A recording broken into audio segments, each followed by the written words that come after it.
Amigos e amigas, canal do Xavier. Gente, estou com uma notícia maravilhosa aqui, maravilhosa.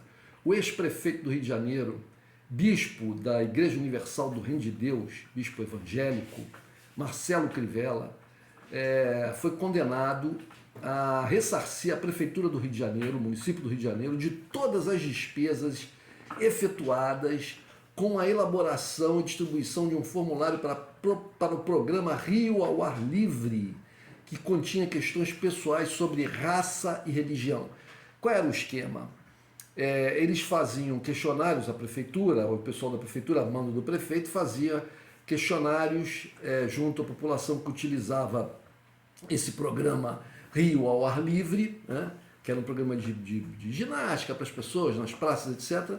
E ele fazia questionários onde ele perguntava a raça e a religião das pessoas. Isso tudo com um viés político, de criar um cadastro para poder, de alguma maneira, se aproximar das pessoas e ter uma maior, informações mais importantes, mais significativas para esse domínio, para esse controle das pessoas. Né? Mas um esquema uma espécie de um curral eleitoral modernoso, né? Marcelo Crivella. Mas antes dessa condenação, que foi, a notícia é de 27, ou seja, de hoje, 27 de março de 2023, nós temos aqui uma outra notícia que está aqui no jornal O Dia, que foi do dia 24 de fevereiro de 2023, ou seja, um mês atrás, um pouco mais de um mês atrás, que diz o seguinte: o Tribunal Regional Eleitoral do Rio de Janeiro condenou o ex-prefeito Marcelo Crivella, do Partido Republicanos, prestem bastante atenção, Republicanos, um partido repleto de gente como Crivella, condenou o ex-prefeito Marcelo Crivella, do Partido Republicanos, por abuso de poder econômico durante a campanha eleitoral de 2020, quando ele se candidatou à reeleição para a Prefeitura Municipal. Além de ser multado em R$150 mil, a Justiça Márcia Santos Capanema, da 23ª Zona Eleitoral, pediu a cassação de seu mandato como deputado federal, cargo para o qual foi eleito em outubro do ano passado, e declara a inelegibilidade, essa palavra é bonita, né? Inelegibilidade, por 8 anos, o que impossibilitaria a eleição de 2022, né? E 2022, e 2024, e 2026. Bom, se ele foi condenado, agora eu tenho que saber aqui se essa data é retroativa. De qualquer maneira, ele fica um bom tempo afastado da política e, quiçá, não volte jamais. Fique lá na Igreja Universal, fica lá sendo bispo daquele clubinho. Pois então, de acordo com a ação, então, o candidato é acusado de abuso do poder econômico por ter enviado, durante a campanha eleitoral para prefeito, 3 projetos de lei que concediam benefícios tributários e fiscais, com 2 deles apresentando descontos no pagamento do IPTU. Na decisão, a magistrada interpretou que, no contexto de prefeito, Crivella feriu a lei das eleições. Diz a juíza: fazer ou permitir, ou melhor, diz a lei, fazer ou permitir uso promocional em favor de candidato de distribuição gratuita de bens e serviços de caráter social custeados ou subvencionados pelo poder público. Ou seja, aquele velho esquema, né, do político que, estando no poder, utiliza da máquina, dos recursos, do dinheiro do povo que paga impostos para iludir esse mesmo povo e se reeleger ou eleger alguém do seu interesse. Né? Crime, é crime. Né? Esse mesmo esquema foi feito pelo Cláudio Castro, aqui no Rio de Janeiro. O processo dele está rolando, vamos ver o que vai acontecer, se ele vai ser empechado. Em novembro de 2020, o então prefeito falou sobre o projeto em entrevista coletiva. Nossa ideia agora é que em 2021 as pessoas recebam o carnê do IPTU no valor que pagaram em 2018, e em 2022 o carnê que pagaram em 2017, ou seja, passada a nossa crise de pagamentos, a nossa crise fiscal, e na tentativa de refazer a retomada do crescimento econômico, estamos propondo um desconto em 2 etapas, afirmou Crivella. A decisão ainda cabe recurso, ele pode recorrer. A defesa de Crivella apresentou embargos contra a sentença, argumentando falta de competência da zona eleitoral, mas a juíza negou a delegação.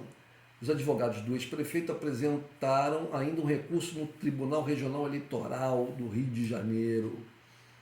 Bom, em janeiro deste ano, de 2023, Crivella se tornou réu. Crivella, ficha corrida do cara. Eu me lembro, gente, quando eu trabalhava num determinado lugar e chegaram lá 2 funcionários de uma empresa contratada para prestar um serviço e acabei conversando com esses 2 indivíduos que estavam executando esse serviço, eles queriam um serviço de manutenção perto da sala onde eu ficava. E conversa vai, conversa vem, eles acabamos falando de política e eles defenderam o Crivella, isso quando o Crivella era candidato ainda lá, o primeiro mandato dele, né? O primeiro e único, graças a Deus, sangue de Jesus tem poder. Então esses 2 jovens, 2 rapazes que estavam trabalhando, defenderam lá o Crivella, disseram que ia melhorar com o Crivella. Eu falei, mas que absurdo, pelo amor de Deus, o cara da Igreja Universal, mal sabia eu que eles eram da Igreja Universal. Eu não sei nem se eles eram da Igreja Universal, mas eles eram evangélicos. E bom, então, não, porque agora com ele vai seguir a lógica, a moral, a ética do Senhor, né? E vai ser um governo santo.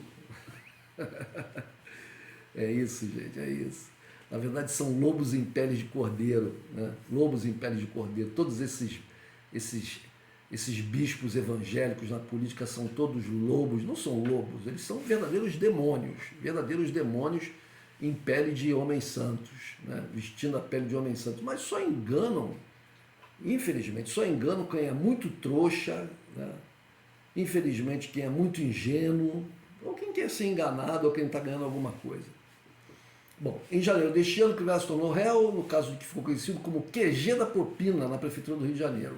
A Justiça Eleitoral aceitou a denúncia no último dia 26 de janeiro contra o político e outras 25 pessoas acusadas por caixa 2 eleitoral, corrupção, lavagem de dinheiro e organização criminosa. Gente, o negócio é feio. As investigações começaram após a delação do doleiro Sérgio Misrai, acho que é isso, assim que se fala o nome dele, que é cheio de consoante, que tinha sido preso na Operação Câmbio Desligo, um desdobramento da Lava Jato no Rio. Segundo o Ministério Público, a suposta organização criminosa teria tido início antes mesmo da eleição de 2016 da Prefeitura do Rio, quando o então candidato recebeu de um grupo de empresários 1 milhão em dinheiro vivo que não foi declarado na prestação de contas da campanha. Para o Ministério Público, isso caracteriza o crime de falsidade ideológica eleitoral, o famoso Caixa 2. Para os promotores, o QG da propina tinha a função de aliciar empresas que queriam firmar contratos com a prefeitura ou precisavam receber restos a pagar por serviços prestados. Para poderem furar a fila, elas pagavam um percentual de 3% a 5% em propina sobre os valores. Ou seja, o Crivella foi para a Prefeitura do Rio de Janeiro para roubar. É isso que os processos aí estão, né? Ele foi para roubar. Aqueles rapazes evangélicos lá, trabalhadores, né? Quase braçais, né? Que faziam um trabalho braçal, né? E que por serem evangélicos acreditavam que Marcelo Crivella, sendo um homem, um bispo de uma igreja evangélica, né, instituiria um governo santo na Prefeitura do Rio de Janeiro, estavam muito enganados, como estão enganados toda essa legião, milhões de evangélicos no Brasil afora que acreditam nessa corja como eu disse, de demônios que são esses pastores evangélicos na política, infelizmente. Não são todos, alguns se salvam, mas são muito poucos. São exceções à regra, exceções, né? São estranhos no ninho, essa que é a verdade. Bom, com isso, ainda de acordo com o Ministério Público, foram arrecadados, quer dizer, com a propina, mais de 50 milhões durante o governo de Marcelo Crivella à frente da administração municipal. Ou seja, 50 milhões de reais Né? Bom, essa matéria que eu acabei de ler, são duas matérias que eu acabei de ler, de dois processos, eles são ele falou a matéria aqui, meu Deus, onde está, cadê eu? De 24 de fevereiro de 2023. A matéria que saiu hoje no jornal, que eu acabei de ler, Nova Iguaçu Online, é de 27 de março de 23, ou seja, hoje, e dizendo que ele terá que ressarcir o município em outra condenação, né, por causa desse projeto do Rio ao Ar Livre, que continha questões pessoais sobre raça e religião. Ou seja, o bandido está, né, a batata do bandido está assando. Tomara que ele fique ele volte para a cadeia e fique lá um bastante tempo e não volte para a política. Evangélicos, abram os olhos, abram os olhos. Um abraço, gente.